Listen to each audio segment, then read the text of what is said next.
November 4th, 1979, thousands of furious protesters stormed the gates of the United States Embassy in the heart of Tehran. Their target, 58 American citizens. The embassy's security surrendered, and within hours, 52 American diplomats and workers were taken hostage by the protesters. The protesters had one demand: send back the Shah of Iran, or prepare to see the dead faces of your citizens. But amid the chaos, 6 American diplomats managed to escape through a secret back door of the embassy. They spent the next several days hiding, changing appearances, and staying on the move. The threat of being discovered grew with each passing hour. Getting them out of Iran alive? It felt like a mission impossible. That impossible mission was handed over to America's Central Intelligence Agency, the CIA. How CIA rescued their 6 diplomats from Iran? What was their plan and how they executed it with 100% accuracy? Today we are going to discuss the fake movie plan by CIA. Welcome back to another video from Samix Truths. The CIA came up with a bizarre but brilliant plan. Stage a fake Hollywood science fiction film to rescue them. Fake actors, fake scripts. Even fake movie posters were created. But this wasn't just any movie. This was a CIA rescue mission, codename Argo.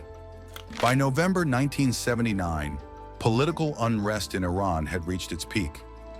Earlier that year in January, Iran's ruler, Shah Mohammad Reza Pahlavi, was forced to flee the country under pressure from massive protests. The Shah had ruled for 38 years with full U.S. support, but most Iranians had grown to despise him.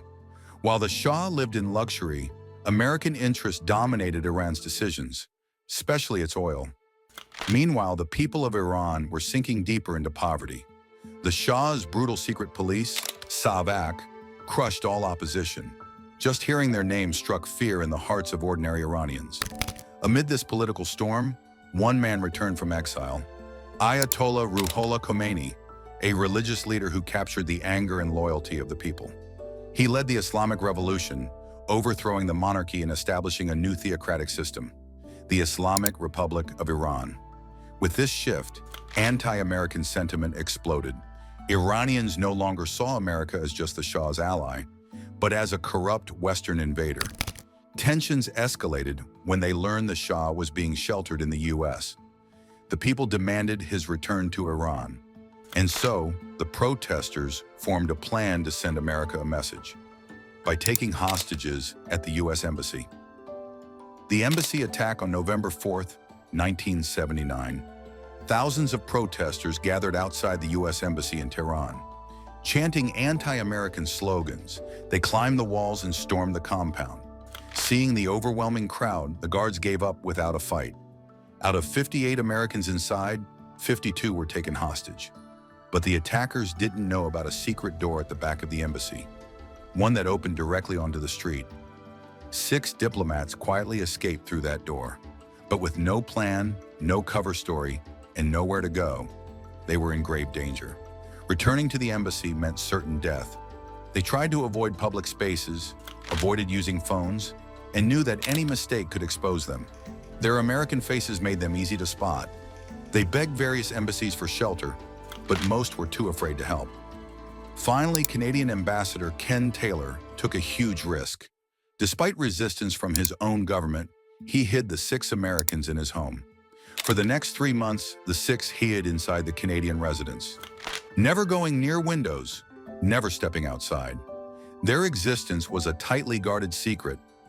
The 6 who escaped, the 6 Americans were Robert Anders, Consular Officer Mark Liek, Vice Consul Cora Liek, from Immigration Services Joseph Stafford, Political Officer Kathleen Stafford, Visa Documentation Lee Schatz, Agricultural Statistician. When the U.S. government learned about their survival, they kept it top secret. Going public could risk their lives and jeopardize negotiations for the 52 hostages still held in the embassy. If the Iranian revolutionaries found out, they might launch a massive manhunt and even attack the Canadian embassy. The CIA needed a discreet, foolproof rescue plan. Enter CIA expert Tony Mendez. The Argo Plan. Tony Mendez considered several options. smuggling them out via UN trucks, disguises, or alternate embassies, but every idea was too risky. Then he proposed something outrageous and brilliant: pretend to make a Hollywood sci-fi movie in Iran. The idea: create a fake film crew, scouting locations in Tehran for a science fiction movie.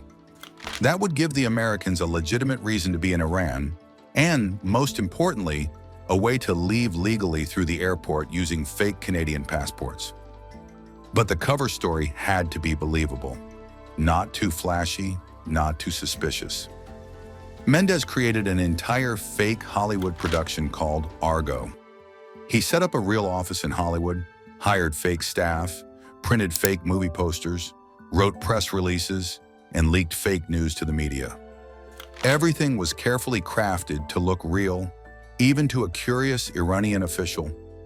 Each of the 6 Americans was assigned a role: screenwriter, cinematographer, set designer, etc., and given detailed fake documents, including Canadian passports, business cards, and a fake film brochure. They were trained like actors for their roles: how to walk, talk, and behave like a real film crew. Mendes drilled into them that their attitude mattered more than the documents. They had to sell the lie with complete confidence. The escape in January 1980, Tony Mendes arrived in Tehran using a fake Canadian identity. His documentation was flawless, backed by pre-arranged approvals with Canadian authorities. He met secretly with Ambassador Taylor and the 6 Americans inside the ambassador's residence. There he gave them the final briefing: how to behave at the airport, what to say, and which questions to avoid.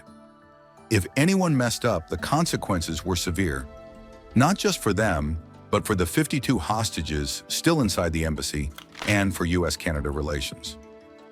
Finally, the day arrived. At Tehran International Airport, the group moved through security like regular travelers.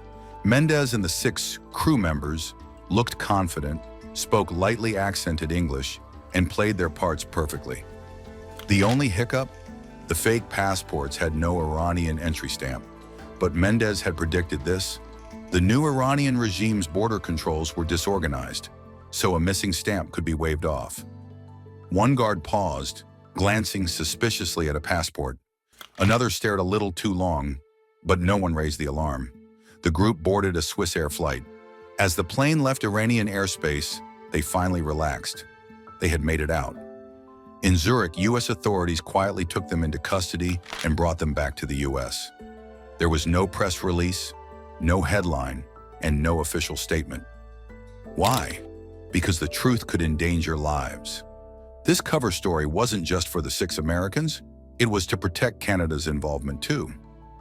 Aftermath and legacy. The story of Argo remained a classified secret for 17 years. In 1997, the CIA declassified the documents. Tony Mendes himself revealed how a fake movie, a phony studio, and a nearly impossible mission saved 6 lives. As for the 52 hostages, they were finally released after 444 days on January 20th, 1981, the day Ronald Reagan became U.S. president. The Shah of Iran, the man at the center of this storm, died of cancer in the U.S. on July 27, 1980. The story of Argo has since inspired books, documentaries, and the Oscar-winning film Argo. However, many scenes in the movie were dramatized, and the real hero, Canadian Ambassador Ken Taylor, was often downplayed. Canada declared him a national hero, and the U.S. awarded him the Gold Medal of Valor. This operation, nicknamed the Canadian Caper, marked the last time a U.S. embassy operated in Iran. Afterward, Canada also closed its embassy and recalled all diplomats. This was Argo, the real story. Stay tuned for more amazing true stories on Samix Truths. Like, share, and don't forget to subscribe. We'll see you in the next incredible video.